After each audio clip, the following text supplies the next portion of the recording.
কেমন আছেন সবাই? আশা করি সবাই খুব ভালো আছেন, সুস্থ আছেন। আজকের আমার রেসিপি বাদাম দিয়ে মূলো শাক, খেতে একদম ভিন্ন স্বাদের হয়। তাহলে চলুন চটপট রেসিপিটা শুরু করে দিই। তেলের উপর বাদামটা দিয়ে লাল করে একটু ভেজে নেব।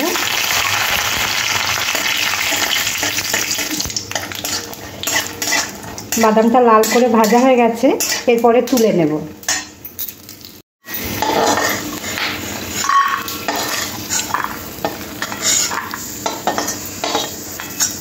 এবার এই তেলের মধ্যে দিয়ে দেবো কয়েকটা বড়ি, বড়িটাও লাল করে ভেজে নেব। বড়িগুলো লাল করে ভেজে নিয়েছি, এবারে বড়িগুলোও তুলে নেব। এবার এই তেলে ফোড়ন দিয়ে দেব কালো জিরে, শুকনো লঙ্কা, কেটে রাখা একটা পেঁয়াজ। এবার সমস্ত কিছু একটু হালকা করে পেঁয়াজটা ভাজতে হবে, বেশি লাল করে ভাজার দরকার নেই।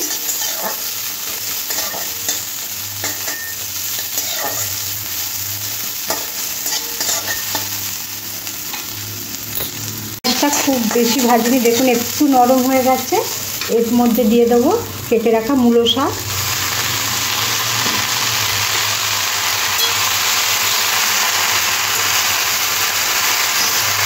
এরপরে শাকের মধ্যে দিয়ে দেবো একটু সামান্য একটু হলুদ গুঁড়ো, স্বাদ অনুযায়ী নুন। সমস্ত কিছু খুব ভালো করে মিশিয়ে নেব।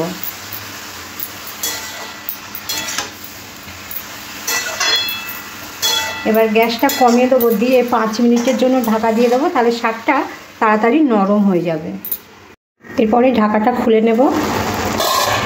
দেখুন এক কড়া শাক একদম কমে গেছে, আর শাকটাও কতটা নরম হয়ে গেছে। আর শাক দিয়ে যে জলটা বার হয়েছিল, ওই জলটা দিয়ে শাকটাও খুব ভালো সিদ্ধ হয়ে গেছে। এবার শাকটা নাড়াচাড়া করে একটু ভালো করে ভেজে নেব, যাতে জলটা শাকের মধ্যে না থাকে।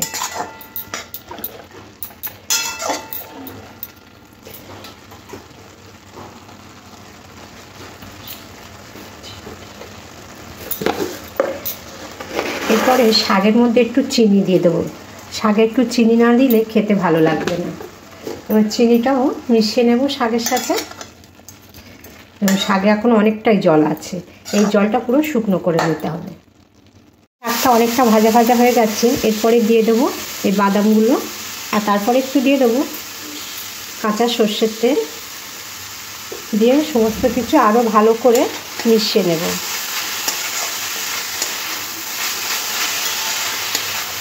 মূলো শাকটা এর আগে আপনারা বাড়িতে অনেকবার বানিয়েছেন, একবার এইভাবে বানিয়ে নিন। বানানো খুবই সহজ আর খেতেও খুবই ভালো হয়। আর যারা মূলো শাক পছন্দ করে না, তারাও খাবে। সব শেষে দিয়ে দেবো এখানে বড়িটা ভেজে রেখেছিলাম, একটু ভেঙে ভেঙে দিলাম, আর বড়িটা দিয়ে ভালো করে শাকের সাথে মিশিয়ে নেব। একদম কম সময়ের মধ্যে বাদাম দিয়ে মূলো শাকটা বানিয়ে নিলাম। দেখতে পেলেন তো বন্ধুরা, কত কম সময়ের মধ্যে বাদাম দিয়ে মূলো শাকটা বানিয়ে নিলাম। এরপরে গ্যাসটা অফ করে দিয়ে নামিয়ে নেব। আর পুরো রেসিপিটা দেখার জন্য আপনাদের অসংখ্য ধন্যবাদ। সবাই ভালো থাকবেন, সুস্থ থাকবেন।